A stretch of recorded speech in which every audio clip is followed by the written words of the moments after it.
এই আয়াতটি ভালোভাবে বুঝতে হলে আমাদেরকে আরো দুইটি বিষয় জেনে নিতে হবে। প্রথমটি হচ্ছে ইবাদা। আমি এই ব্যাপারে খুব সংক্ষেপে বলবো, কেননা এই সম্পর্কে অন্যান্য জায়গায় অনেকবার বলেছি। এখানে সংক্ষেপে আগেরগুলোই মনে করিয়ে দিচ্ছি। ইবাদতের ভেতরের বিষয়গুলো বুঝতে হলে আমাদেরকে যেই ধারণাগুলো পরিষ্কার রাখতে হবে, ইবনে তাইমিয়া এই ব্যাপারে 5টি বিষয়ের কথা উল্লেখ করেছেন। আমি মনে করি এটি একটি চমৎকার সংজ্ঞা। আল্লাহর বান্দা হতে হলে, আল্লাহর গোলাম হতে হলে আপনাকে 5টি শর্ত পূরণ করতে হবে আল্লাহর দাসত্ব কবুল করতে। ইতাআত, দাসত্ব পুরোপুরি মেনে নিতে হবে। যদি এমন হয় যে আপনাকে আল্লাহর দাসত্ব মেনে নিতে হচ্ছে, সাথে অন্য কোনো কিছুর দাসত্ব মেনে নিতে হচ্ছে, তাহলে আল্লাহর দাসত্ব আপনাকে প্রথমে কবুল করতে হবে। আপনি আল্লাহর সৃষ্ট কোনো কিছুর কথা মেনে নিতে পারবেন যদি আপনি একই সাথে আল্লাহর দাসত্ব মেনে নেন। অন্যভাবে বললে, আপনি যদি আল্লাহর কোনো সৃষ্টির কথা মেনে নেন কিন্তু একই সময় আল্লাহর অবাধ্যতা করেন, তাহলে আপনি আর আল্লাহর বান্দা হিসেবে গণ্য হবেন না, কারণ আপনি ইতিমধ্যে শিরক করে ফেলেছেন। লা তাআতা লি মাখলুকিন ফি মাসিয়াতিল খালক। স্রষ্টার অবাধ্যতা হয় এমন কোন ক্ষেত্রে সৃষ্টির আনুগত্য করা হয় না, এটা হতে পারে না। গোলাম হিসেবে এটা করা যাবে না। তো প্রথম বিষয়টি হচ্ছে ইতাআত। দ্বিতীয় বিষয়টি হচ্ছে ভালোবাসা, হুব। আমাদের অন্য সকল কিছু থেকে বেশি আল্লাহকে ভালোবাসতে হবে। ওয়াল্লাযীনা আমানু আশাদ্দু হুব্বান লিল্লাহ। যারা বিশ্বাস করে তারা আল্লাহর ভালোবাসায় দৃঢ়।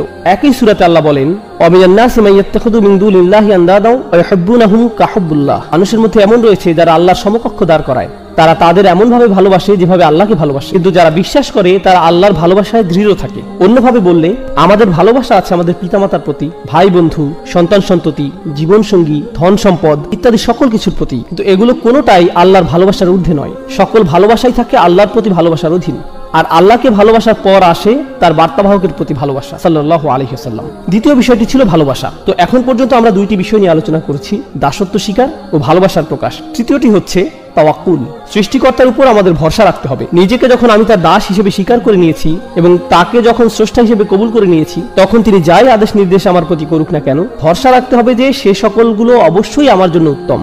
যে অবস্থাতেই তিনি আমাকে নিপতিত করুন না কেন, তার উপর ভরসা রাখতে হবে। ভরসা রাখতে হবে যে যদি আমি তার কথা মেনে নেই, তাহলে তার কোনো আদেশ আর আমার জন্য যত কঠিন হোক না কেন, সেটাই উত্তম পন্থা। ইউরিদুল্লাহু আন ইউখাফফিফা আনকুম। আল্লাহ তোমাদের জীবন সহজ করতে চান, তোমাদের বোঝা হালকা করতে চান। আমরা ভাবি যে আল্লাহর কথা মেনে নিলে জীবন কঠিন হবে, আর তার অবাধ্য হলে জীবন সহজ হয়। আমাদের অনেক সময় এমন হয় যে আমরা চিন্তা করি, আহা, সবকিছুই শুধু হারাম, এত কঠিন, ইসলাম খুবই কঠিন। আল্লাহ বলছেন, না, আমি আসলে তোমাদের ইসলাম দিয়েছি যাতে তোমাদের জীবন সহজ হয়। আর আমাদের অবশ্যই বিশ্বাস করতে হবে যে এটা সত্য। আল্লাহর উপর আমাদের ভরসা রাখতে হবে, তাওয়াক্কুল থাকতে হবে। তো আমাদের হলো দাসত্ব, ভালোবাসা এবং ভরসা। চতুর্থ বিষয়টি হচ্ছে আন্তরিকতা বা অকৃত্রিমতা। যখন আমরা কোনো কিছু করি, বিশেষ করে সেটা যদি ইবাদতের বিষয় হয়, আমাদের সেটা শুধুমাত্র আল্লাহর জন্যই করতে হবে। আপনি আল্লাহর সাথে অন্য কোনো বিষয় একত্র করতে পারবেন না।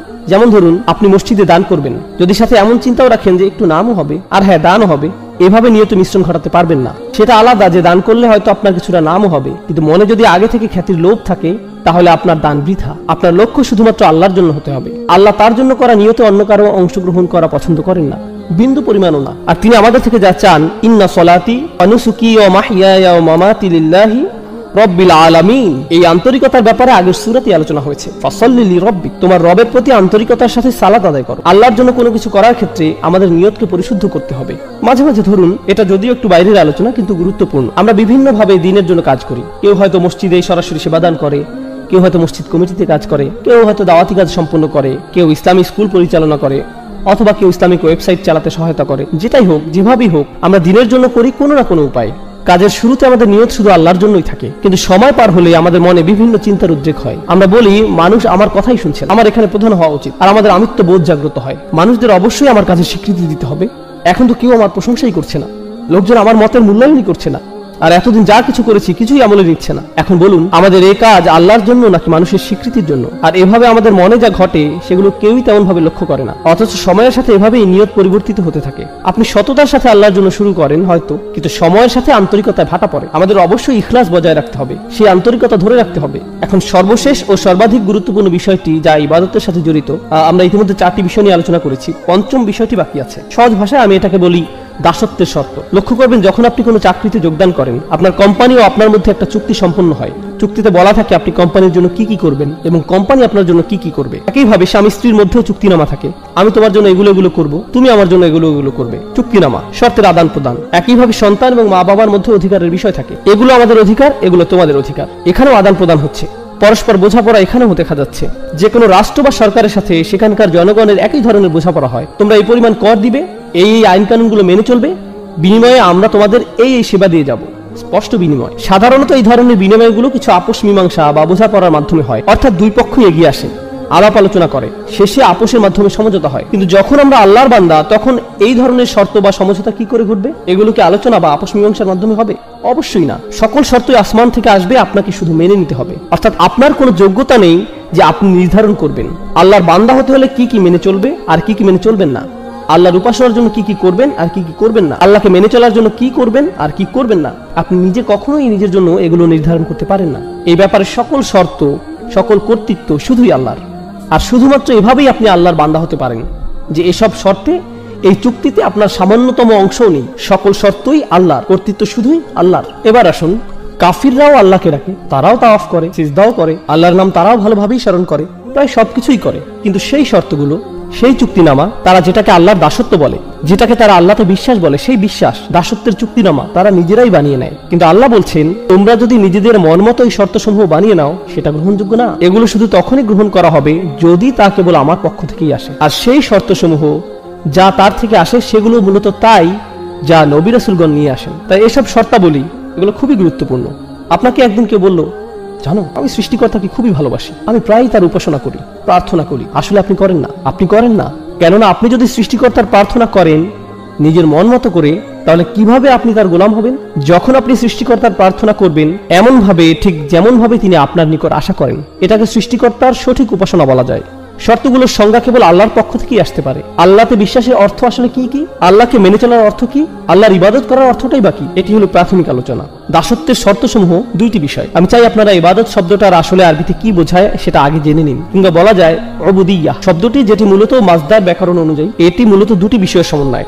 এখন আমি যদি শুধুমাত্র যে কোনো একটি আপনাদের সামনে প্রকাশ করি, তাহলে মূল অর্থটি অসম্পূর্ণ থেকে যাবে। মূলত এটি ক্লাসিক্যাল আরবির সামনে ইংরেজি ভাষার একটা সীমাবদ্ধতা। ক্লাসিক্যাল আরবি ভাষা একই সময় বিভিন্ন বৈশিষ্ট্যের প্রকাশ ঘটায়। এখন আমরা যদি কোনো বিষয়ের ক্ষেত্রে পুরোপুরিভাবে অর্থের প্রকাশ না ঘটাই, বাক্যের আংশিক প্রকাশ আমাদের মনে গন্ডগোল বাঁধাতে পারে। তো দুইটি পরিভাষা যা ইবাদত শব্দটির সকল বৈশিষ্ট্য ও গুণাগুণ পরিপূর্ণরূপে প্রকাশ করে, সে দুইটি হলো প্রার্থনা ও দাসত্ব। হ্যাঁ, এই দুটির সমন্বয়, প্রার্থনা ও দাসত্ব। আমরা সাধারণত যে কোনো একটি গ্রহণ করে থাকি, কিন্তু ইংরেজিতে দুইটি সম্পূর্ণ আলাদা শব্দ, যা ক্লাসিক্যাল আরবিতে একটি শব্দে প্রকাশ পায়, ইবাদাহ এবং উবুদিয়্যাহ। তাই যখন আল্লাহ রাসূল সাল্লাল্লাহু আলাইহি ওয়াসাল্লাম বলেন লা আ'বুদু মা তা'বুদুন, এর মানে শুধুমাত্র এই না যে আমি প্রার্থনা করব না, বরং এর মানে এও দাঁড়ায় যে আমি দাসত্ব স্বীকার করব না, আমাকে তোমরা গোলাম বানাতে পারবে না। খুব সংক্ষেপে আমি আপনাদের প্রার্থনা এবং উপাসনা করা এবং দাসত্বের মধ্যকার যে পার্থক্য সেটি দেখিয়ে দিতে চাই। যখন মাগরিব আসলো, আমরা আল্লাহ তাআলাকে স্মরণ করছি, প্রার্থনা করছি। যখন এশার সালাতের সময় আসবে, আমরা আল্লাহর প্রার্থনা করব। কিন্তু এই দুই নামাজের মাঝখানে সময় আমরা কি করি?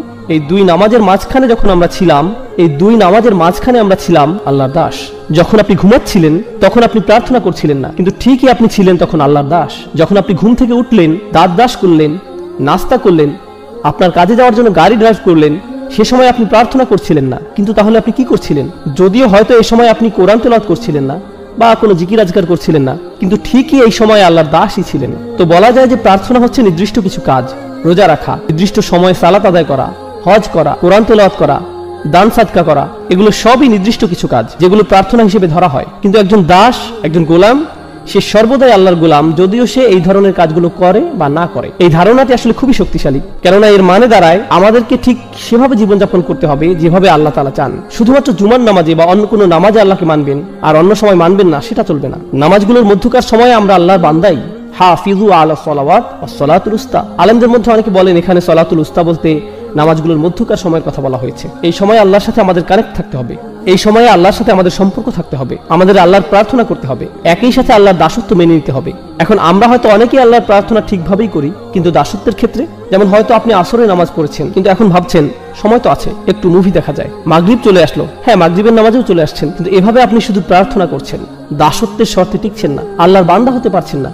কার হয়তো একটি মদের দোকান আছে, কিন্তু সে 5 ওয়াক্ত নামাজ পড়ছে মসজিদে গিয়ে। তো এখান থেকে সহজে বোঝা যায় যে সে আল্লাহর প্রার্থনা সঠিকভাবে করছে, কিন্তু আল্লাহকে মানছে না, কোনোভাবেই সে আল্লাহর বান্দা নয়। তাই সমস্যা হয়ে যায় আমাদের এই ইংরেজি অনুবাদগুলোর কারণে। এই অনুবাদগুলো দেখে আমাদের মনে হয়, যাক, অন্তত পক্ষে আল্লাহর প্রার্থনা তো সঠিকভাবে করছি, আমার কাজ তো হয়ে গেল। না না, আপনি আল্লাহর প্রার্থনা করছেন, কিন্তু আপনি আল্লাহর বান্দা নন। প্রার্থনা করা হচ্ছে একটি অংশ, দাসত্ব হচ্ছে অপর অংশ, এবং ইবাদা এই দুইটি অংশ নিয়ে গঠিত, শুধু একটিতে হবার নয়। এখন আরবদের ব্যাপারটি লক্ষ্য করুন। আরবদের দুটি সমস্যা ছিল। প্রথমটি হচ্ছে তারা আল্লাহর প্রার্থনায় বিমুখ ছিল, তবে এর চাইতে বড় সমস্যা, তারা আল্লাহর দাসত্ব মেনে নিতে রাজি ছিল না। এই সূরাটি এই দুটি সমস্যা নিয়ে আলোচনা করছে। আমাদের এই সমস্যা দুটি স্পষ্টভাবে চিহ্নিত করে নিতে হবে। যখন তারা আল্লাহর সামনে মাথা নত করতে এবং অন্য সকল উপাস্য থেকে মুখ ফিরিয়ে নিতে অস্বীকার করে, তখন সেটা তাদের কোন সমস্যা? প্রার্থনাগত সমস্যা নাকি দাসত্বের সমস্যা? অবশ্যই এটি তাদের প্রার্থনাগত একটি সমস্যা। কিন্তু যখন তারা ইয়াতিমদের দূরে ঠেলে দেয়, যখন তারা নারী শিশুদের হত্যা করতে বিরত থাকে না, যখন তারা গরিব দুঃখীদের দিকে ফিরেও তাকায় না, যখন তারা ন্যায় বিচার থেকে নিজেদের দূরে সরিয়ে নেয়, যখন তারা বিনা অপরাধে মানুষ হত্যা করে, যখন তারা কৃতদাসদের উপর অমানবিক অত্যাচার করে, তখন তারা আসলে কিসের সাক্ষ্যদান করে? তারা মূলত আল্লাহর দাসত্বকে প্রত্যাখ্যান করে। আল্লাহর বান্দার ন্যায় জীবনযাপন তারা কোনো আগ্রহ দেখায় না। আপনি আল্লাহর বান্দা মানে আপনি আল্লাহর উপাসনা করেন এবং তার সাথে তার দাসের ন্যায় জীবনযাপন করেন, দুইটি বিষয়। এখন আয়াতটি আমরা ভালোভাবে বুঝবো। লা আ'বুদু মা তা'বুদুন, এখানে লা আ'বুদু অর্থাৎ আমি দাসত্ব করব না এবং আমি প্রার্থনা করব না, যার ইবাদত তোমরা করছো।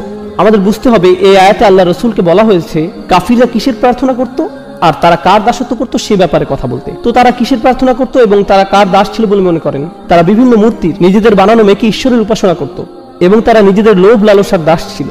দুইটি বিষয়, তারা মূর্তিগুলোর পূজা করত এবং নিজেদের শাহাওয়াত, লোভ লালসার গোলাম হয়ে গিয়েছিল, নিজের নফসের পূজারী। আল্লাহ রসুল তাদেরকে বলছেন আমি তোমাদের এসব মূর্তি প্রার্থনাকে প্রত্যাখ্যান করি এবং নিজের নফসের দাসত্বকেও অগ্রাহ্য করি। এই দুটো বিষয়কে আমি প্রত্যাখ্যান করলাম, আমি কখনো এগুলো মেনে নিব না। এই কাফিরদের চিন্তা ছিল অনেক দিন ধরে এই ঝামেলা চলছে, প্রায় 1 দশক হয়ে যাচ্ছে, আর তো ভালো লাগছে না ব্যাপারটা, কিছু একটা করা উচিত। মক্কার পরিবেশও কেমন থমথমে, মুসলিম আর কাফিরদের মধ্যে এই মারামারি কাটাকাটি আর সহ্য করা যায় না, চলো কিছুটা ছাড় দিয়ে দেখি। তাদের চিন্তা ছিল যে সমাজে এখন কিছুটা শান্তি ঐক্যের প্রয়োজন, এতে করে মক্কার পরিবেশ কিছুটা শিথিল হবে, আমাদের ভবিষ্যতের জন্য ভালো হবে। লা আ'বুদু, বেশিরভাগ ব্যাকরণবিদের মত অনুযায়ী এই আয়াতে মুদারিতে লা শব্দটির কারণে বর্তমানের চাইতে ভবিষ্যতের কথা এখানে অধিক বোঝানো হয়েছে। অর্থাৎ রাসূলুল্লাহ বলছেন তোমরা আশা করে কোনো লাভ নেই, আমি কখনোই তোমাদের আশা অনুযায়ী কাজ করব না। তোমরা যদি মনে করো ভবিষ্যতে তোমাদের হয়তো সুযোগ আছে, সময় গেলে পরিস্থিতি পাল্টাবে, আমি কখনোই এসবের প্রার্থনা করব না। এবং তোমরা যা কিছুর উপাসনা করছো এবং দাসত্ব মেনে নিয়েছো সেসবের দাসত্ব আমি কখনোই কবুল করব না, এমন কখনোই হবে না। তোমাদের মাথা থেকে এই চিন্তা দূর করে ফেলতে পারো। চলুন আমরা পরের আয়াতে যাই। ওয়ালা আনতুম আবিদুনা মা আ'বুদ, আর হ্যাঁ তোমরা কখনোই প্রার্থনাকারী তো ছিলে না, না তোমরা কখনো দাসত্ব স্বীকার করেছিলে। এখন আবিদুন শব্দটা একটা ইসম, অর্থাৎ এটি একটা বিশেষ্য। তার মানে এখানে বোঝানো হচ্ছে তোমরা অতীতে কখনোই এবং বর্তমানেও না আর ভবিষ্যতেও তোমরা কখনো কোনোভাবেই আমি যে সৃষ্টিকর্তার উপাসনা করি তার উপাসনা করবে, বা যে সৃষ্টিকর্তার দাসত্ব আমি করি তার দাসত্ব মেনে নিবে। এটা অতীতে আগে কখনোই হয়নি এবং ভবিষ্যতেও কখনো হওয়ার কোনো সুযোগ নেই। তার মানে বোঝা যাচ্ছে যে এটা শতভাগ নিশ্চিত তারা চিরন্তনভাবে এই কুফুরির উপর বিদ্যমান। এখন আপনারা যদি এই আয়াতটি ভালোভাবে বুঝে নিতে চান, কেন আল্লাহ বললেন যে তারা তাদের কুফুরির উপরই বিদ্যমান থাকবে, কেন তারা কখনোই মানবে না, কুরাইশদের এই নির্দিষ্ট কিছু নেতাদের কেন আল্লাহ এভাবে অভিশপ্ত করলেন, সেটার উত্তরটি কোরআনের অন্য এক স্থানে আমরা পাই। আল্লাহ বলেন আম আবরামু আমরান ফাইন্না মুবরিমুন, খুবই গুরুত্বপূর্ণ একটি আয়াত। এই আয়াতটি বোঝার জন্য আপনাদের খুবই গুরুত্বপূর্ণ একটা শব্দ সম্পর্কে ধারণা নিতে হবে। আরবি শব্দটি হচ্ছে ইব্রাম। ইব্রাম এই শব্দের অর্থ হয় কোন স্থাপনার জন্য দড়ি বাঁধা। আপনারা নিশ্চয়ই জানেন আগেরকার দিনে আমাদের কাছে সিমেন্ট ছিল না, সিমেন্ট বলতে কিছুই ছিল না। তো এখন আপনার কাছে 2 টুকরো কাঠ আছে, আপনি সেগুলো কিভাবে জোড়া লাগাবেন? বেঁধে নেওয়া ছাড়া আর কোনো উপায় নেই। আপনি কোনো দুর্বল বা পাতলা কোনো দড়ি অবশ্যই নেবেন না, আপনি দ্বিগুণ মোটা করে একটি দড়ি নিতে হবে, সেটা ঘুরিয়ে পেঁচিয়ে শক্ত করে নিতে হবে। আর সেটা কেবল একবার বাঁধলেই হবে না, একের অধিক গিট দিতে হবে। অর্থাৎ প্রক্রিয়াটি প্রত্যেক ধাপেই দ্বিগুণ ত্রিগুণ এভাবে করে করে পদক্ষেপ নেওয়া হচ্ছে, যাতে নিশ্চিত থাকা যায় যে দড়িটি কখনোই ছিড়বে না। আর আল্লাহ তাআলা এখানে এই শব্দটি ব্যবহার করছেন কাফিররা তাদের কুফরের উপর স্থির থাকতে ঠিক কতটা প্রতিজ্ঞাবদ্ধ সেটা বোঝাতে। আম আবরামু আমরান, তারা কি তাদের এই সিদ্ধান্তের ক্ষেত্রে দড়িতে গিট লাগার ন্যায় প্রতিজ্ঞাবদ্ধ হয়ে গিয়েছে? তারা কি তাদের সিদ্ধান্তে এতটাই দৃঢ় যে তারা কখনোই আর ফেরত আসতে চায় না? কেননা আপনি যদি একবার এই দড়িতে গিট লাগিয়ে দেন, তার মানে বোঝা যাচ্ছে যে আপনার ইচ্ছা আর কখনো ফেরত না আসা। বিষয়টা জুতার ফিতার ন্যায় সহজ নয় যে কিছুক্ষণ পর আপনি আবার খুলে ফেলবেন। আল্লাহ বলছেন তারা এতটাই নিশ্চিত যে তাদের কুফরির এই সিদ্ধান্তে তারা আর কখনোই ফেরত আসতে চায় না। বিষয়টি কেমন? যদি এমনই হয় ফাইন্না মুবরিমুন, তাহলে আমরাও আমাদের দড়ি বেঁধে দিচ্ছি। যদি তারা এতটাই নিশ্চিত থাকে তাহলে আমরাও নিশ্চিত যে আমরা তাদেরকে কুফরির উপরই প্রতিষ্ঠিত রাখবো। আর দেখুন আল্লাহ যখন তাদের দড়ির কথা উল্লেখ করছেন তখন ফিল বা ক্রিয়া ব্যবহার করছেন, আবরামু ফাইলে মাদি বা অতীতকালের ক্রিয়া। কিন্তু আল্লাহ যখন নিজের দড়ির কথা বলছেন তখন তিনি বিশেষ্য ব্যবহার করছেন। আপনারা জানেন এমন ক্ষেত্রে ক্রিয়া এবং বিশেষ্যের মধ্যে তফাৎ কেমন হয়? ক্রিয়া ক্ষণস্থায়ী কিন্তু বিশেষ্য চিরস্থায়ী। অর্থাৎ তারা আজ যতই নিশ্চিত থাকুক যে তারা সেই দড়ির গিট খুলবেই না এবং ঈমান আনবে না, বিচার দিবসে যখন তারা নিজেদের কর্মফলের সম্মুখীন হবে আপনারা জানেন কি হবে, তাই না? রুবামা ইয়াউদ্দুল্লাযীনা কাফারু লাউ কানু মুসলিমিন, হয়তো অবিশ্বাসীরা চাইবে সেদিন মুসলিম হতে, তারা চাইবে তাদের সেই গিট, সেই দড়ি যাতে কোনো মতে একটু খোলা হয়, কিন্তু অনেক দেরি হয়ে গেছে, অনেক সময় চলে গিয়েছে। তাই আল্লাহ বলছেন ফাইন্না মুবরিমুন, আমার বাঁধন তো চিরদিনের জন্য। বিশেষের ব্যবহার হয়েছে এখানে, অর্থাৎ সমাপ্তি ঘটে গেছে, শেষ। আর কাফিরদের ক্ষেত্রে বলা হচ্ছিল সংশয় আকারে, তারা কি আসলে এভাবে দড়িতে গিট লাগাতে যাচ্ছে? সত্য কি? কিন্তু এখানে কোনো সংশয় নেই, এটাই সত্য। আল্লাহ বলছেন আল কাফিরুন, তাহলেই এটাই হবে। অন্যভাবে বললে তারা তাদের সিদ্ধান্ত স্থির করে ফেলেছিল, তাই আল্লাহ তাআলাও তার সিদ্ধান্ত নিয়ে নিয়েছেন। অবাক হওয়ার কিছু নেই। তোমরা কখনোই সেই সত্তার প্রার্থনা করনি যার প্রার্থনা আমি করেছি। মনে করো না যে আমার নবুয়তের পূর্বে তোমাদের আর আমার বিশ্বাস একই ছিল। না না না, কখনোই না। ওয়ালা আনতুম আবিদুন, তোমরা কখনোই করনি, কখনোই সঠিকভাবে প্রার্থনা করনি, আগেও কখনো করনি, ভবিষ্যতেও কখনো করবে না। যার দাসত্ব আমি এখন করছি তোমরা তা মেনে নিবে না। আবুদ এই শব্দটি রাসূলের জন্য বর্তমানকালে ব্যবহৃত হয়েছে। খুবই চমৎকার প্রয়োগ। এই শব্দটি বর্তমানকালে ব্যবহৃত হলে কি বোঝায় জানেন? তিনি তার অতীত বোঝাননি, তিনি শুধুমাত্র তার ভবিষ্যৎ নিয়ে বলেছেন। আর এটি খুবই চমৎকার কেন জানেন? কারণ তিনি কখনোই শিরক করেননি। রাসূলুল্লাহ সাল্লাল্লাহু আলাইহি ওয়াসাল্লাম কখনোই শিরক করেননি, সেটা আমরা জানি। কিন্তু সত্যিকার অর্থেই তিনি আল্লাহর বান্দা তখন হলেন যখন আল্লাহর পক্ষ থেকে তার নিকট ওহী আসা শুরু হলো। তিনি সত্য খুঁজে ফিরছিলেন, সর্বক্ষণ চিন্তায় পেরেশানিতে মগ্ন ছিলেন। ওয়াজাদাকা দাল্লান ফাহাদা, আমরা তোমাকে অন্বেষণ করতে দেখেছি এবং পথ প্রদর্শন করেছি। কিসের পথ দেখানোর কথা বলা হচ্ছে? দাসত্ব কবুলের পথ। হেদায়েত ও দাসত্ব একই পথের পথিক। ইয়াকা না'বুদু ওয়া ইয়াকা নাস্তাঈন, তারপরেই কি আসছে? ইহদিনা, অর্থাৎ হেদায়েত। তো রাসূল সাল্লাল্লাহু আলাইহি ওয়াসাল্লাম বলছেন, এখন আমি সত্যিকার অর্থে দাসত্ব খুঁজে পেয়েছি। তবে তার মানে এই না যে তোমরা মনে করবে পূর্বে আমি তোমাদের ধর্মবিশ্বাসী ছিলাম। না না, সেটা কখনোই ঘটেনি। তাই তোমাদের এ ব্যাপারে বিভ্রান্ত হওয়া উচিত নয়।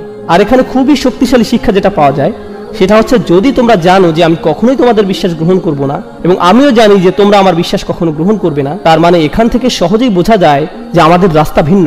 তাই বলা যায় এই দুটি আয়াত এখানে ভবিষ্যৎ নিয়ে আলোচনা করছে। হ্যাঁ, অতীতের তুলনায় এখানে ভবিষ্যতের দিকে ফোকাস করা হচ্ছে। আমি কোনো কিছু ছাড় দিব না এবং তোমরাও কোনো কিছুতেই ছাড় দিবে না বলে মনে হচ্ছে। আল্লাহর উপাসনা তোমরা করবে না এবং তার দাসত্ব তোমরা মানবে না। ওয়ালা আনা আবিদুম মা আবাদতুম। এখন আমরা অতীতে ফিরে যাচ্ছি। আগের দুটি আয়াত ছিল ভবিষ্যতের জন্য, এখনকার দুটি আয়াত অতীতের জন্য। ওয়ালা আনা আবিদুন, আমি কোনো প্রার্থনাকারী নই, অর্থাৎ আমি কখনোই দাসত্ব স্বীকার করিনি। মা আবাদতুম, যার উপাসনা তোমরা করছো। ভেবো না যে তোমাদের প্রভুই আমার প্রভু, আর এভাবে ভেবো না যে আমার প্রভু তোমাদের প্রভু। এমনকি আমি পূর্বেও যে প্রভুর প্রার্থনা করতাম সেটাও তোমাদের প্রভু ছিল না। ওহী লাভের পূর্বেও আমি তোমাদের প্রভুর প্রার্থনা করিনি। সেই সময় যেসব বিষয়ের মূল্য ছিল না আমার কাছে, তোমরা আশা করছো যে এখন নবুয়তের পরে, ওহী আগমনের পর আমি সেই বিষয়টির মূল্যায়ন করব। তোমরা চাও যে এখন আমি কিছুটা ছাড় দিই। অতীতেও যেখানে আমি কখনো শিরক করিনি, সেখানে এখন ওহী আসার পর এটা তো অসম্ভব। তো এখানে কোনো সুযোগ নেই যে আমি কিছুটা ছাড় দিই। ওয়ালা আনা আবিদুম মা আবাদতুম, যেটার উপাসনা তোমরা করছো সেটা তো আমি প্রথম থেকেই করিনি। এখন এটিকে অতীতের সাথে মিলিয়ে নিন। ওয়ালা আনতুম আবিদুনা মা আ'বুদ। এখন এখানে কিছু বিষয় আমাদেরকে স্পষ্ট করে নিতে হবে। পূর্বে রিপিটিশনের কথা আমরা বলেছিলাম। প্রথম ওয়ালা আনতুম আবিদুনা মা আ'বুদ ছিল ভবিষ্যতের জন্য, কিন্তু দ্বিতীয়বার যখন বলা হলো এটি অতীতের জন্য। একটি ছিল এক বিষয়ে ছাড় দেওয়ার জন্য এবং অপরটি অপর বিষয়ে ছাড় দেওয়ার জন্য। এই আয়াতটি পুনরায় আসার কারণ আমরা ইতিমধ্যে বুঝে নিয়েছি। তৃতীয় আরেকটি উপায় যেভাবে আয়াতটির পুনরাবৃত্তির কারণ বোঝা যায়, যখন আপনি কোথাও যান আর কারো বিরুদ্ধে শত্রুতা পোষণ করেন, আপনি তখন খুবই কঠিন ভাষা ব্যবহার করেন, আর কারোর সাথে কঠোর আচরণের জন্য একই ধরনের কিছু কথা বারবার বলার প্রয়োজন হয়। ঘৃণা করি, আমি তোমাকে ঘৃণা করি, মেরে ফেলবো, আমি তোমাকে মেরে ফেলবো। একই কথা পুনরায় বলে আপনি কি বোঝাতে চাচ্ছেন? এখান থেকে আপনার রাগান্বিত অবস্থায় স্পষ্ট হয়। এখান থেকে বোঝা যায়, শুনেছো আমার কথা, বুঝেছো, আমি কোথাও যাচ্ছি না, আজ শেষ করেই ছাড়বো। এভাবে পুনঃ পুনঃ বলা এটি রাসূলের বলার ভঙ্গি। আল্লাহ রাসূলকে শিখিয়ে দিচ্ছেন যে তাদের বুঝিয়ে দাও, ভালোভাবে আলোচনা করে নাও, তারা সঠিক অর্থে যেন বুঝে নেয়। যদি তারা প্রথমবার না বুঝে তাদেরকে আবার বলো। এটি মূলত খুবই কঠিনভাবে বলার একটি মাধ্যম। ওয়ালা আনতুম আবিদুনা মা আ'বুদ। এখন এখানে মা শব্দটি খুবই গুরুত্বপূর্ণ। আল্লাহ এখানে বলেননি ওয়ালা আনতুম আবিদুনা মান আ'বুদ, আর তুমি তার উপাসনা করো না যার উপাসনা আমি করি। আয়াতে বলেননি আমি যার উপাসনা করি, বরং বলেছেন আমি যেসবের উপাসনা করি। কিন্তু মা শব্দটি আমরা জানি প্রাণীবাচক শব্দের ক্ষেত্রে ব্যবহৃত হয় না, এটি ব্যবহৃত হয় অপ্রাণীবাচক শব্দের ক্ষেত্রে। মান শব্দের ব্যবহার হয়ে থাকে প্রাণীবাচক শব্দের ক্ষেত্রে। তাই এই বর্ণনা কিছুটা বিভ্রান্তির সৃষ্টি করে। কিভাবে আমি যার উপাসনা করি বলার পরিবর্তে আমি যেসবের উপাসনা করি বলা সম্ভব? এখন আমি উপাসনা বা প্রার্থনা শব্দটি সাধারণ অর্থে ব্যবহার করছি। আপনারা এখন উপাসনা ও দাসত্ব আলাদাভাবে কোনটা কি বোঝায় জানেন, কিন্তু আমি এখানে সাধারণ অর্থে ব্যবহার করছি। আল্লাহ তার রাসূলকে আমি যার প্রার্থনা করি বলতে না বলে দুইবার আমি যেসবের প্রার্থনা করি বলতে বললেন। এখানে এই মা শব্দটি, যেটি দ্বারা আয়াতে যেসবের অর্থ করা হয়েছে, এটি আরবি ব্যাকরণ অনুযায়ী মা মাসদারিয়া হতে পারে। একভাবে চিন্তা করলে এরূপ ধরা যায়। তাহলে অর্থ হবে যে প্রার্থনা আমি করি। মা আ'বুদের অর্থ হয় ইবাদাতি আ'বুদু, অর্থাৎ আমি যেমন প্রার্থনা করি তেমন তোমরা কখনোই করবে না। মা শব্দটি দ্বারা এক হিসাবে এমনটাই বোঝাচ্ছে যে ধরনের, যে প্রকৃতির উপাসনা আমি সৃষ্টিকর্তার করি তোমরা তা কখনোই করবে না। সৃষ্টিকর্তার একজন দাস হওয়া, প্রার্থনাকারী হওয়া, এটি আমার নিকট যে অর্থ বহন করে তা তোমাদের নিকট কখনোই একই অর্থ বহন করে না। তোমাদের আর আমার চিন্তাভাবনা সম্পূর্ণ ভিন্ন। মা শব্দটির এটি একটি ব্যাখ্যা। দ্বিতীয় যে ব্যাখ্যা মা শব্দটির করা যায়, যদি এটাকে ইসমে তাজ্জুব মৌসুলা, কি অসাধারণ সৃষ্টিকর্তার উপাসনা আমি করি, আর কি জঘন্য মিথ্যাচারের উপাসনা তোমরা করো। যখন মা বা কি শব্দটি আল্লাহর ক্ষেত্রে ব্যবহার করছেন, দুটি বিষয় হতে পারে। বিষয়টি সহজ করে বোঝাতে চলুন আমরা কে এবং কি এর মধ্যকার পার্থক্যটা দেখি। যখন আপনি কে দ্বারা কোনো প্রশ্ন করছেন, আপনি বিশেষ কোনো ব্যক্তির খোঁজ করছেন। আর যখন আপনি কি দ্বারা কোনো প্রশ্ন করছেন, আপনি বিশেষ কোনো গুণ বা বৈশিষ্ট্যের খোঁজ করছেন। যখন আপনি জিজ্ঞেস করেন এই ব্যক্তিটি কে, পাশের কেউ জবাব দেয় সে আব্দুল করিম, এই শরীফ ও আহমদ। কিন্তু যখন আপনি জিজ্ঞেস করেন এই ব্যক্তিটি কি, সে একজন অ্যাকাউন্টেন্ট, একজন ডাক্তার, সে একজন ভালো মানুষ ইত্যাদি। ঠিক, অর্থাৎ যখন আপনি বলছেন কে, ও হ্যাঁ অ্যাকাউন্টেন্টরা ভালো মানুষ নাও হতে পারে, আমি আসলে জানি না, যাই হোক, কে দ্বারা যখন আপনি প্রশ্ন করছেন তখন কোনো ব্যক্তিকে খুঁজছেন, আর কি দ্বারা প্রশ্ন করলে তার গুণ খোঁজা হচ্ছে। বুঝতে পারছেন নিশ্চয়ই? যখন মা দ্বারা প্রশ্ন করা হয় তখন কিসের সম্পর্কে জিজ্ঞেস করা হচ্ছে বলুন? ব্যক্তি নাকি বৈশিষ্ট্য? হ্যাঁ, অবশ্যই বৈশিষ্ট্যের ব্যাপারে। কত অসাধারণ সৃষ্টিকর্তার প্রার্থনা আমি করি, যার উপাসনা আমি করি, তিনি সত্য, তিনি সত্য স্রষ্টা, অর্থাৎ স্রষ্টার বৈশিষ্ট্যের দিকে ইঙ্গিত করা হয়েছে। আর যখন মা শব্দটি তাদের জন্য ব্যবহৃত হচ্ছে, ওয়ালা আনা আবিদু মা আবাদতুম, মা আবাদতুম, কি জঘন্য মিথ্যার অনুসরণ তোমরা করছো। দেখো, তোমরা যাদের অনুসরণ করছো তাদের প্রকৃতি একটু দেখো, আর আমি যারা অনুসরণ করছি তার প্রকৃতি একটু দেখো। মা শব্দটি এখানে এই কাজই করছে। দারুন। ওয়ালা আনা আবিদু মা আবাদতুম ওয়ালা আনতুম আবিদুনা মা আবুদ। তোমরা কি ভাবছো যে আমি যেই অসাধারণ আল্লাহর ইবাদত করি, তোমরাও সেই একই আল্লাহর ইবাদত করো? তোমরা আসলেই ভাবো যে তোমাদের সৃষ্টিকর্তাকে আমার আল্লাহর সাথে মিলাতে পারবে? কখনোই না। আর তোমরা কি ভাবো যে আমি আমার সর্বশক্তিমান আল্লাহর জন্য যা করি, তার সামনে যেভাবে দাসত্ব কবুল করি, তা তোমাদের ওই তুচ্ছ বানানো স্রষ্টাদের জন্য করব? কখনোই না। আর এই বর্ণনাগুলোতে দুটি পক্ষের ব্যবধান অসীম পর্যায়ে বৃদ্ধি করা হয়েছে মা শব্দটির ব্যবহারের মাধ্যমে। সেই মা হিয়া, স্রষ্টার সেই প্রকৃতি যার প্রার্থনা আল্লাহ রাসূল করেন। আল্লাহ আসলে কে, আল্লাহ আসলে কি, সুবহানাহু ওয়া তাআলা। মা শব্দটি দ্বারা এসবই আলোকপাত করা হয়েছে। তাই বলা যায় এটি শুধু মা মাসদারিয়া নয়, এটি মা তাআজ্জুব, খুবই শক্তিশালী একটি বিষয় যার ব্যবহার এই আয়াতে হয়েছে। এখন আমরা একেবারে শেষ আয়াতটিতে যাচ্ছি। এখানে আমরা অবিশ্বাস্য ধরনের চমৎকার একটি বিষয় জানতে পারবো ইনশাআল্লাহ। লাকুম দীনুকুম ওয়ালিয়া দীন। সম্ভবত এটি আমাদের সময় কোরআনের সবচেয়ে ভুলভাবে ব্যাখ্যাকৃত আয়াতগুলোর মধ্যে একটি। সাধারণভাবে আয়াতের অর্থ করা হয় তোমাদের দিন তোমাদের থাকুক, আমার দিন আমার। প্রথমে এখানে লাকুম শব্দটি আগে ব্যবহৃত হয়েছে, ইখতিসাস, অর্থাৎ জার ওয়া মাজরুর মুকদ্দম। আল্লাহ বলেননি দীনুকুম লাকুম ওয়া দীনি লি, তিনি বলছেন লাকুম দীনুকুম ওয়ালিয়া দীন, তোমাদের ধর্ম শুধুই তোমাদের জন্য। হ্যাঁ, তা শুধুই তোমাদের, অর্থাৎ সেটা কখনোই আমার জন্য হবে না, আমার হবে না। শুধুই শব্দটি আমি এখানে যথার্থ কারণেই বসিয়েছি, কেননা লাকুম এখানে আগে এসেছে। এটা যদি দিন হুকুমের পরে আসতো তাহলে শুধুই শব্দটা এখানে হতো না। এটা যদি দিন হুকুমের পরে আসতো তাহলে শুধুই শব্দটি এখানে আসতো না। তোমাদের ধর্ম, তোমাদের এই ধর্ম শুধুই তোমাদের জন্য। অলিয়া দিন, আর আমার দিন এই মুহূর্তে তোমাদের ক্ষেত্রে এটিও শুধুই আমার জন্য। অর্থাৎ তোমাদের ও আমার মধ্যে কখনোই আর কোনো কিছুর বিনিময় সম্ভব নয়, বিনিময়ের সময় শেষ। অন্যভাবে বললে আমি এই শহর ছেড়ে যাচ্ছি। এই আয়াতগুলো মূলত রাসূলের হিজরতের পূর্বাভাস, কেননা কোনো জায়গায় যখন দাওয়ার আর কোনো কারণ অবশিষ্ট থাকে না তখন হিজরত অবশ্যম্ভাবী। কারণ রাসূলের মক্কাতে থাকার কারণ একটাই, দাওয়া। কিন্তু রাসূল নিজেই যদি বলেন যে দরজা বন্ধ হয়ে গেছে, তাহলে স্পষ্ট হয়ে যায় যে তিনি নিজের নাগরিকত্ব পরিত্যাগ করছেন, যেমনটা আমরা বললাম। আর হ্যাঁ, যখন রাসূলের পক্ষ থেকে এই ধরনের শব্দ আসছে তখন তাদের ক্রোধ কি আরো বাড়ছে নাকি বাড়ছে না? অবশ্যই বাড়ছে। এই ধরনের শব্দ কোরআনের অন্য জায়গাতেও দেখা যায়।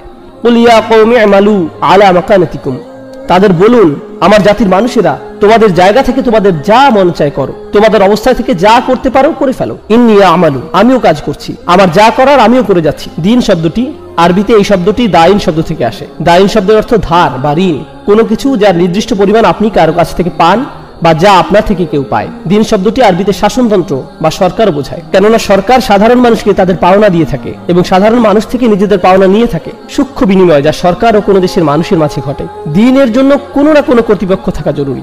একইভাবে বিচার দিবসে যখন মানুষ ঠিক তাই পাবে যা তাদের প্রাপ্য, ঠিক তাই দিবে যা তাদের থেকে পাওনা, এই দিনকেও ইয়াউম আদ-দ্বীন বলা হয়েছে। মালিকি ইয়াউমিদ্দিন, লাকুম দীনুকুম ওয়ালিয়া দীন। এর একটি অর্থ হয় তোমরা যথার্থভাবে ঠিক তাই পাবে যা তোমাদের প্রাপ্য। তোমাদের বিচার শুধুমাত্র তোমাদের জন্যই হবে, আর আমার বিচার ও আমার উপরেই হবে। আর তোমাদের আজকের এই কুফরের পরিণতি কি সেদিন বিচার দিবসে তোমরা জানতে পারবে। এখানে দিন শব্দের দ্বারা এই অর্থটি বোঝানো হচ্ছে, লাকুম দীনুকুম ওয়ালিয়া দীন, তোমাদের বিচার তোমাদের জন্য আর আমার বিচার আমার জন্য। সুবহানাল্লাহ। এগিয়ে যাও, সরাসরি চ্যালেঞ্জ। জাহান্নামের আগুন এই মুহূর্তে শুধুই তোমাদের জন্য। তোমরা যারা কুফরের উপর পুরোপুরি স্থির হয়ে আছো, তোমাদের জন্য সেদিন থাকছে বিশেষ বিচার, আর নবী হিসেবে আমার জন্য থাকবে বিশেষ ফয়সালা। দেখা যাক শেষ পর্যন্ত জয় কাদের হয়। উন্মুক্ত চ্যালেঞ্জ। আরেকটি বিষয় যা আমি চলে যাওয়ার পূর্বে আপনাদের জানাতে চাই, লাকুম দীনুকুম ওয়ালিয়া দীন। অনেকেই এই আয়াতটির ভুল ব্যাখ্যা করেছেন এভাবে যে রাসূলুল্লাহ সাল্লাল্লাহু আলাইহি ওয়াসাল্লামের কিছু যায় আসে না যদি তারা শিরক করে, তোমরা তোমাদের মতো থাকো, আমরা আমাদের মতো থাকি। এটি আসলে আয়াতের একটি ভুল ব্যাখ্যা এবং ভুল বুঝ। জি হ্যাঁ, একেবারেই ভুল অর্থ করে নেয়া। এই আয়াতটি কখন নাজিল হয়েছিল? প্রায় 1 দশক দাওয়াত দেওয়ার পরে এই আয়াতটি নাজিল হয়। এরপর তাদেরকে বলা হলো তোমাদের যা করার তোমরা করতে থাকো আর আমি আমার কাজ করতে থাকবো। আর এখন আমরা আর শব্দ দ্বারা সংঘর্ষে যাব না, এখন সংঘর্ষ হবে তরবারি দ্বারা। অর্থাৎ অন্যভাবে বললে এই আয়াতটি সেসব লড়াই বা যুদ্ধের পূর্বাভাস যেগুলো সামনের দিনগুলোতে আসছে। এই লাকুম দীনুকুম ওয়ালিয়া দীন আয়াতে বলতে পারেন কেন আয়াতের শব্দগুলোতে সংঘর্ষের পূর্বাভাস পাওয়া যায়? কারণ এই মুশরিকরা তাদের মূর্তিগুলোকে কোথায় রাখছে? তারা এগুলোকে রাখছে বাইতুল হারামে। আর রাসূলুল্লাহ সাল্লাল্লাহু আলাইহি ওয়াসাল্লামের মূল কাজ কি? আমরা ইতিমধ্যেই উত্তরাধিকার সূত্রে পাওয়া রাসূলের দায়িত্ব নিয়ে কথা বলেছি। তার মূল দায়িত্ব কি?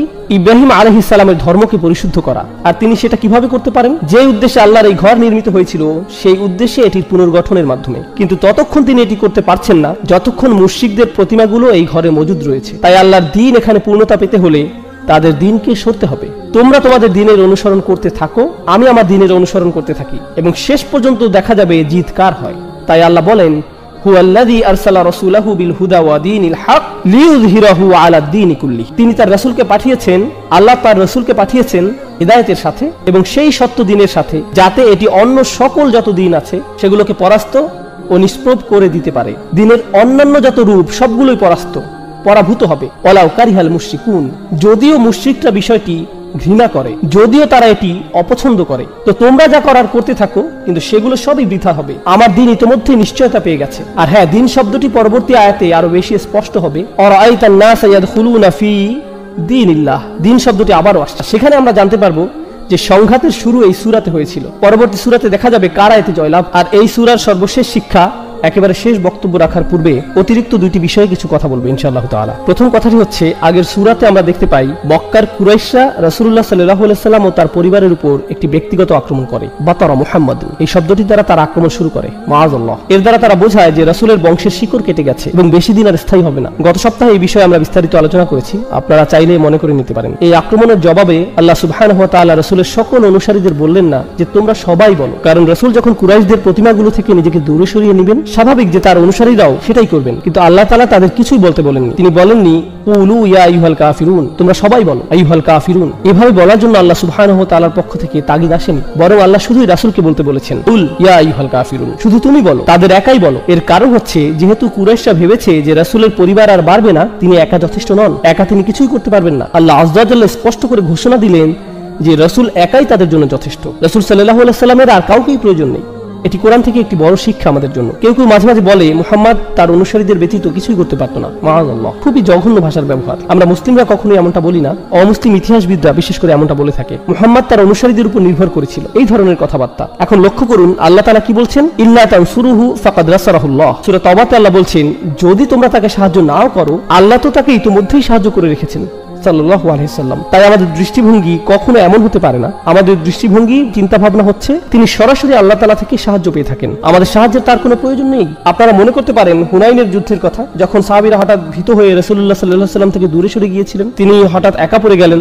চারপাশে তাকে শত্রুরা ঘিরে রেখেছিল। শত্রুপক্ষের তীরন্দাজরা পাহাড়ের উপর থেকে প্রায় তাকে নিশানায় পরিণত করে ফেলেছিল। তিনি বলতে লাগলেন, আনা রাসূলুল্লাহ লা কাযিব, আনা ইবনে আব্দুল মুত্তালিব, আমি আল্লাহর প্রেরিত রাসূল, যা মিথ্যা নয়, আমি আব্দুল মুত্তালিবের নাতি। তিনি একাই সেখানে অবিচল দাঁড়িয়ে থাকলেন, বিন্দুমাত্র পিছপা হননি, অথচ তার সাথে কেউ ছিল না। এটাই হচ্ছে হিম্মত যা আল্লাহ সুবহানাহু ওয়া তাআলা তার রাসূলকে দিয়ে পাঠিয়েছেন এই দুনিয়াতে সাল্লাল্লাহু আলাইহি ওয়াসাল্লাম। এটা হচ্ছে প্রথম বিষয় যা আমি বলতে যাচ্ছিলাম। দ্বিতীয় বিষয়টি হচ্ছে, আমি ইতিমধ্যে বলেছি আপনাদের যে কুরাইশরা চাচ্ছিল রাসূল তাদের সাথে কিছুটা হলেও আপোষ করুক, কিন্তু আল্লাহ বলছেন যে তাদের রাসূলের সাথে কথাবার্তা বলে লাভ নেই।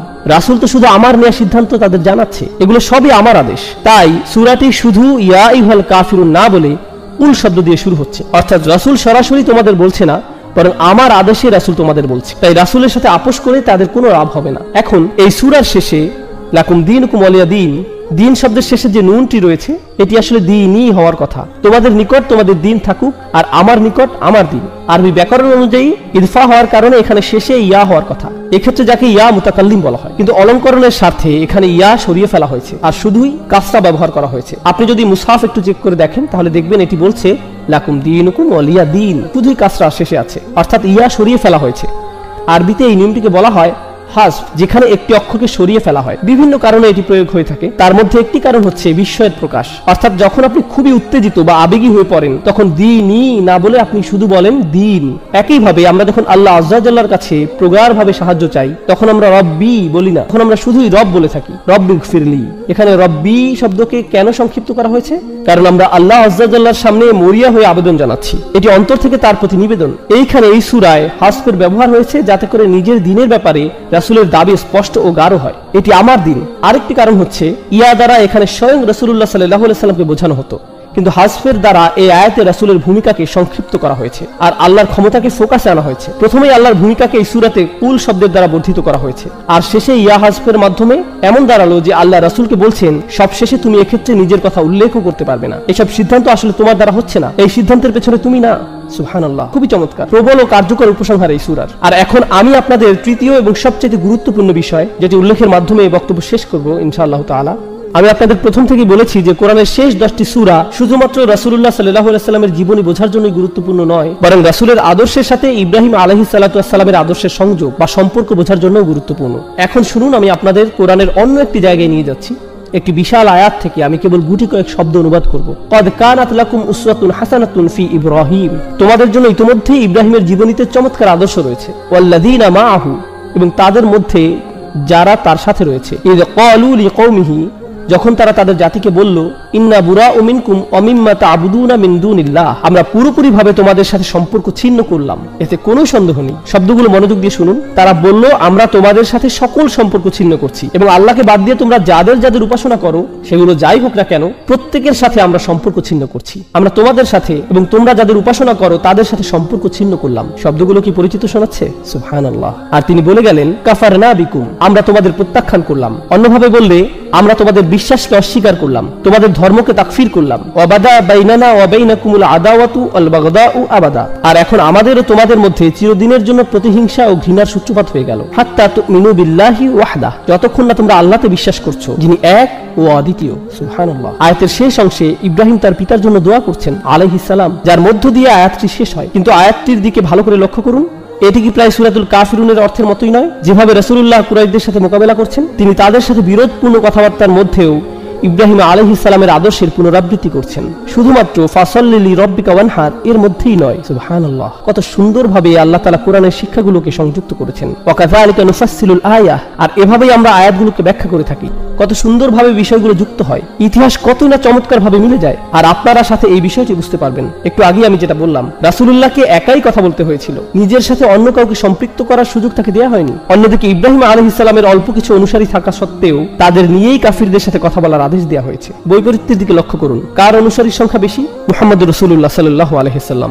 ইব্রাহিম আলাইহিস সালামের অনুসারীর সংখ্যা খুবই কম, আমরা ইতিহাস থেকে এটা ভালোভাবেই জানি। তার অনুসারীদের কথা খুবই কম উল্লেখ করা হয়েছে, এমনকি তাকে একাই উদ্দেশ্য করে উম্মাতান বলা হয়েছে। কিন্তু অল্প যাই তার অনুসারী ছিল, তাদেরকে সঙ্গে নিয়ে তাকে তার জাতির বিরুদ্ধে দাঁড়াতে বলা হয়। কিন্তু অপরদিকে রাসূলুল্লাহ সাল্লাল্লাহু আলাইহি সাল্লামের অনুসারী অনেক বেশি থাকা সত্ত্বেও তাকে বলা হলো না না না, তুমি একাই তাদের বলো, একা একাই তাদের কাছে যাও, কারণ তাদের জানা দরকার তোমার ক্ষমতা কতটুকু। তাদের জানা দরকার যে তারা চাইলেই তোমার সাথে এভাবে কথা বলতে পারে না। সাল্লাল্লাহু আলাইহি সাল্লাম। আল্লাহ তাআলা আমাদের কোরআন বোঝার সঠিক সামর্থ্য দান করুন, সঠিক বুঝ দান করুন, আর রাসূলুল্লাহ সাল্লাল্লাহু আলাইহি সাল্লামের প্রতি আমাদের অন্তরে ভালোবাসা দান করুন।